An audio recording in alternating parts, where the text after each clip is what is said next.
Good morning.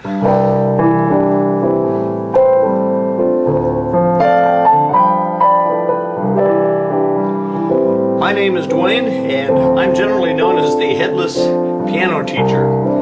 The reason I'm called that is because my videos often don't show my head, at least not very long. So, but you're not missing very much, so you'd rather see my hands anyway. But anyway, that's the explanation of that title.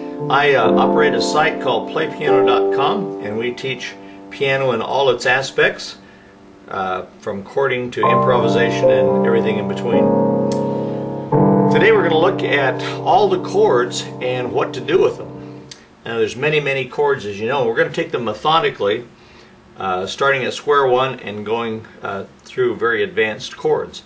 And we're going to do it over the space of about an hour, and you're going to find it's a lot easier than you ever thought it would be, because it's real logical, and I'll show you why. Every chord is based on a scale.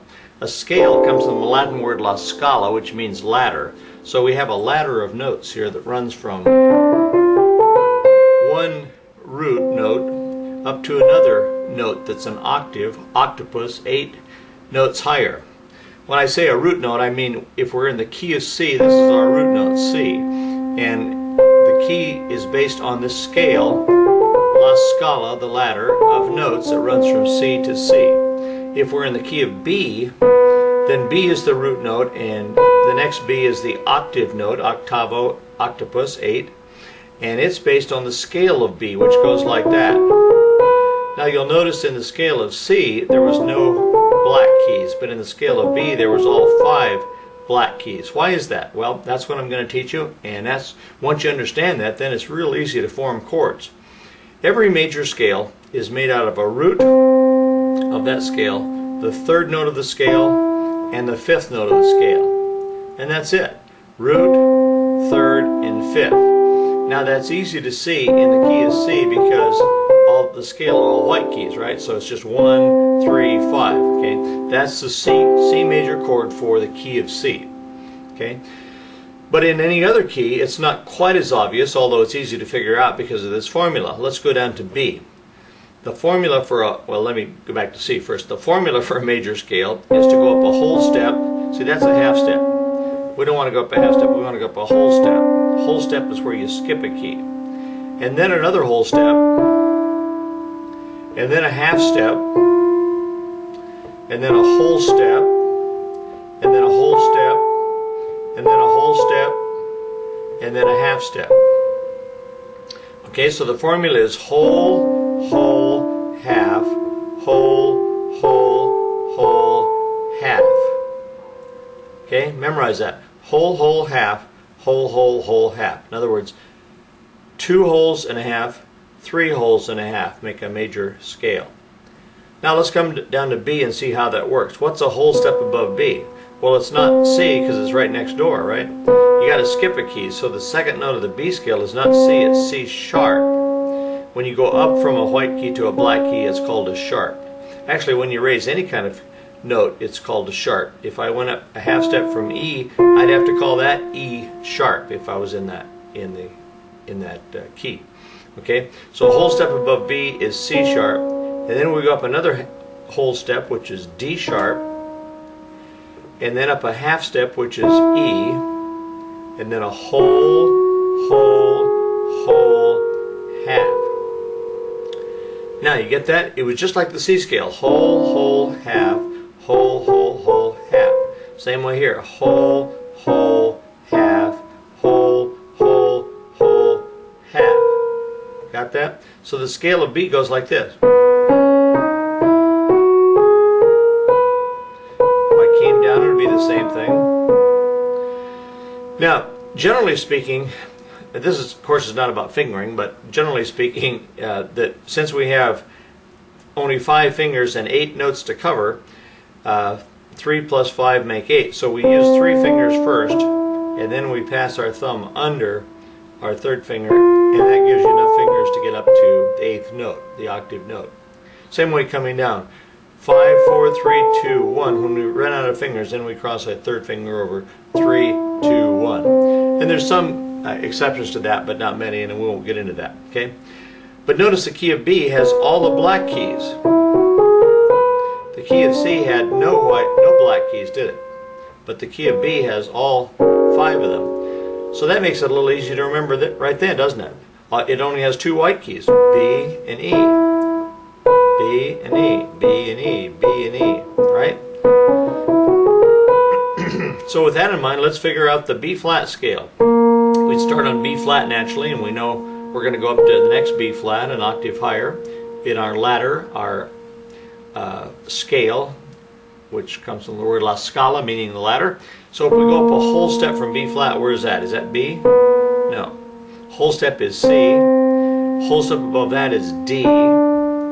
Half step now takes us to... Now, we could call that D sharp, but we're going to call it E flat. And the reason we're going to call it E flat is because we already have a D in this scale. We want B flat, C, D. We can only have one letter of the alphabet in each scale. So if I call that D sharp, there would be no E in that scale. So it has to be an E. So we'll call that E flat. Now, a whole step above E flat is F. Whole step above that is G. Whole step above that is A. And half step above that is B flat. So the B flat scale looks like this. If I push down all the notes at once. B flat, C, D, E flat, F, G, A, B flat. You getting the idea? Okay, so you know what a scale is. It's la scala. It's a ladder of notes that runs from the root up to the octave. And if I take the root, third, and fifth of any ladder, I have a major triad, a major chord for that particular key. Now, I'm going to teach you the 12 major chords real quickly. You're going to know the 12 major chords for the rest of your life in the next 10 minutes. It's not going to take forever. It's just going to take about 10 minutes or less. Okay? And I'll show you why. Because 3 of the major chords are all white. C is all white, F is all white, and G is all white. And a lot of people that play the piano without knowing how to play the piano, in other words, just sit down and dink around, they just use those 3 chords and they get by fine. You can do a lot of things with those 3 chords. Okay, so memorize that. C, F, and G are all white keys. Now there's 3 chords, 3 major chords that have a black middle to them, a black third. The root, the third, and the fifth. The D chord has a white, black, white. The E chord does too. White, black, white. The A chord does too. A, C sharp, E. So the 3 chords that have a black third are D, E, and A. D, E, and A. Isn't that a governmental agency, DEA? I think it is. Department of what? I don't know, energy or something. DEA.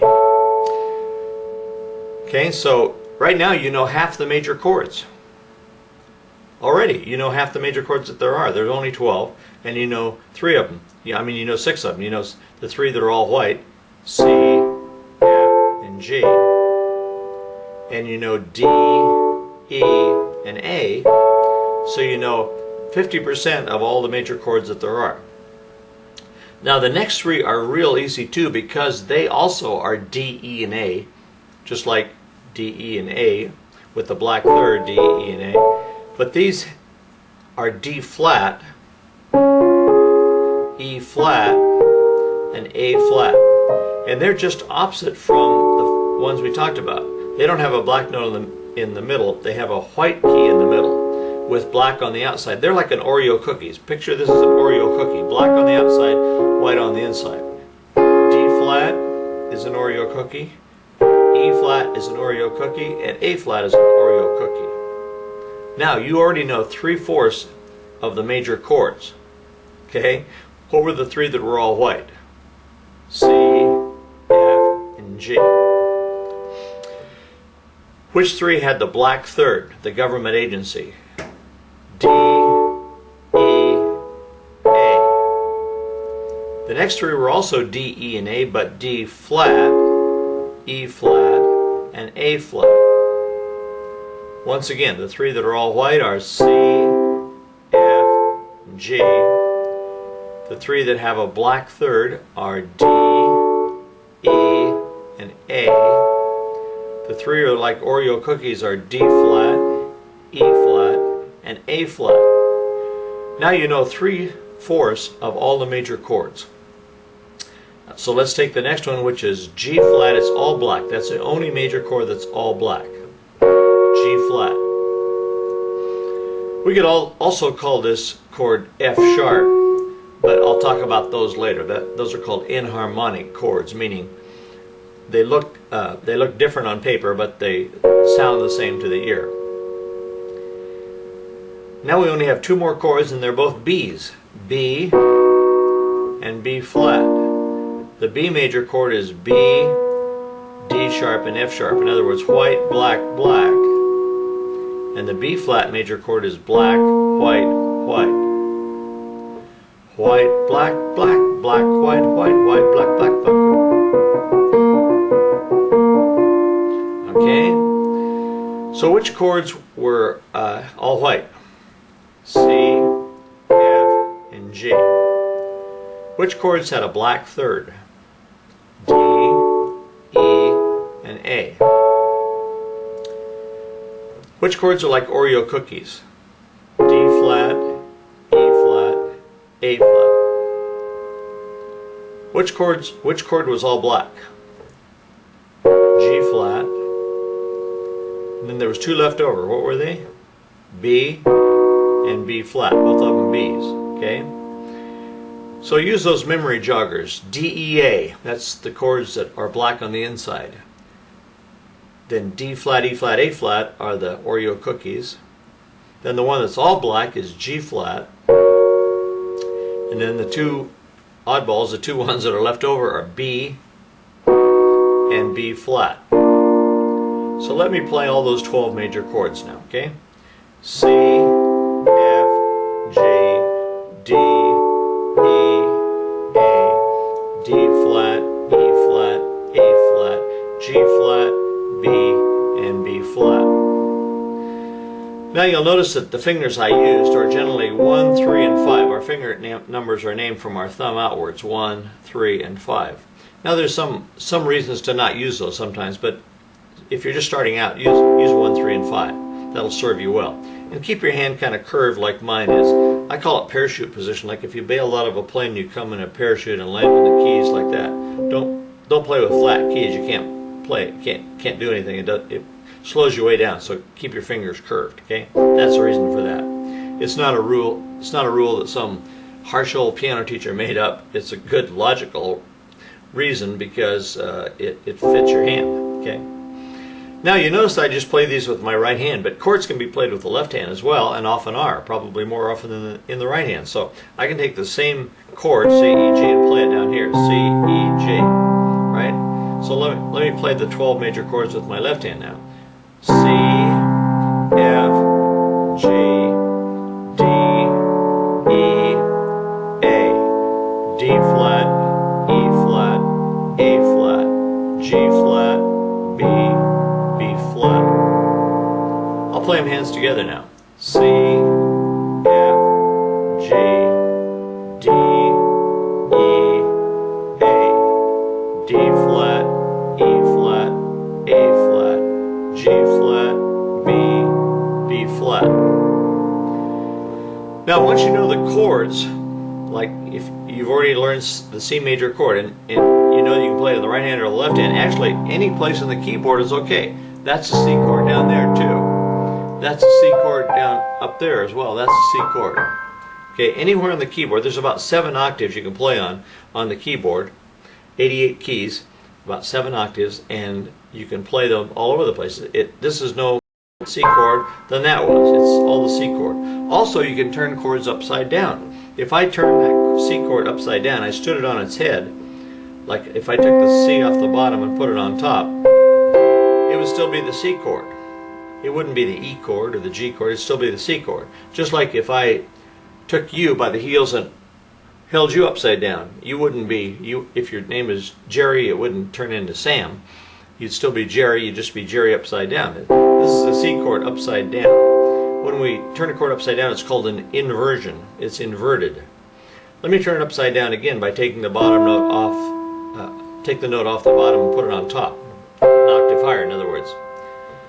That's the second inversion of the C chord. Now if I do it again, if I take that kind of chord, that's a flat ninth chord, okay? There's a flat 10th chord too, sounds like that has a major third in it and the minor third called a flat 10th, and you put the 7th in the middle, okay? That's often used in bluesy kind of songs. And what it is it's imitating the human voice. It's used in the blues a lot because the human voice can't sing in the human voice can sing in quarter steps, and blues singers often do sing in quarter steps, but a piano player can't play in that crack, can he? A trombone player can play in that crack because he moves the slide out just a hair, but a piano player can't play in the crack, and so to get that feeling you want the major third and the minor third at the same time, okay? But you separate them by an octave, and that's got that feeling. I woke up this morning, my baby left me and so did my dog. You see that kind of feeling. Okay, well that's enough about chords. Now we talked about what to do with chords in Joy to the World, didn't we? We said all songs are made out of scale fragments and chords, and we can harmonize melodies, tunes with these chords.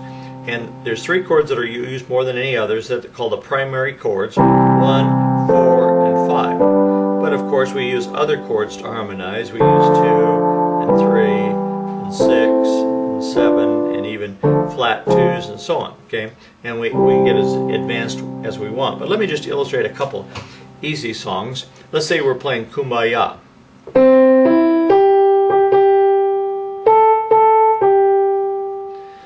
Now let me ask you a question. Those 3 notes that make up the melody, does that ring a bell at all?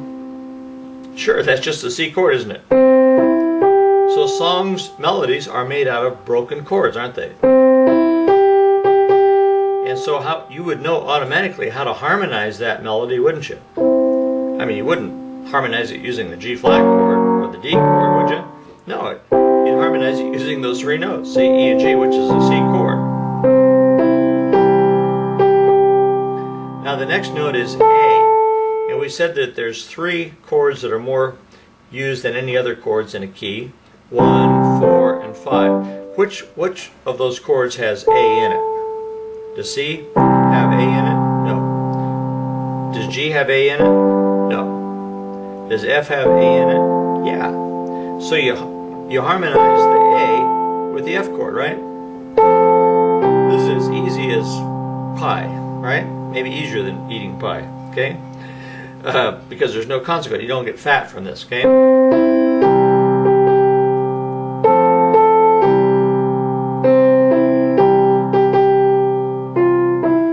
Now the next note that you hold for some time, you don't need to change chords with if the notes are moving along quickly, okay? But it's long notes that you have to harmonize correctly, okay? Otherwise it sounds brutal.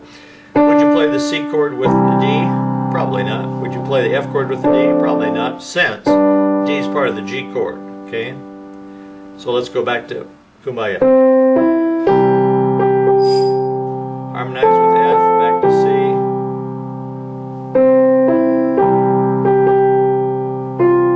Harmonize with G, C, F, C, F, C, G. Now,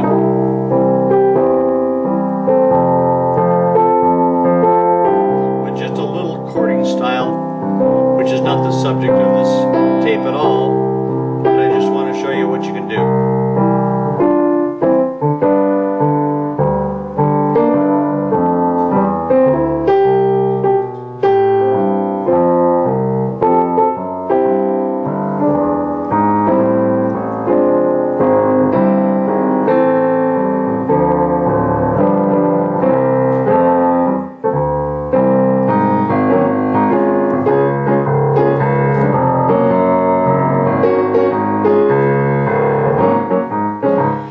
see, I just switched from the key of C up to the key of D flat, but the principle is exactly the same. So music is basically mathematics, isn't it? If you're good at math, you got to be really good at music. I'm lousy at math, but I know enough that I can figure out the chords and the scales and so on because they're so easy. Okay, so I hope that during this period today of examining chords and giving you an overview of chords and what they have to do with music and songs in general has been helpful to you. If you're interested in more of this stuff and you're excited by this kind of thing, come on over to playpiano.com. That's the site that I own and run, and we have about 300 courses in all aspects of piano playing, whether it's classical or jazz or pop or sacred or whatever, gospel. We have it all, so come on over and take a look. And even if you aren't interested in taking any courses, sign up for our free newsletter. We got a great newsletter that I send out about a couple times a week. It's all about chords and progressions and all that exciting stuff we've been talking about. So, thanks for being with me. It's been a pleasure, and bye-bye for now.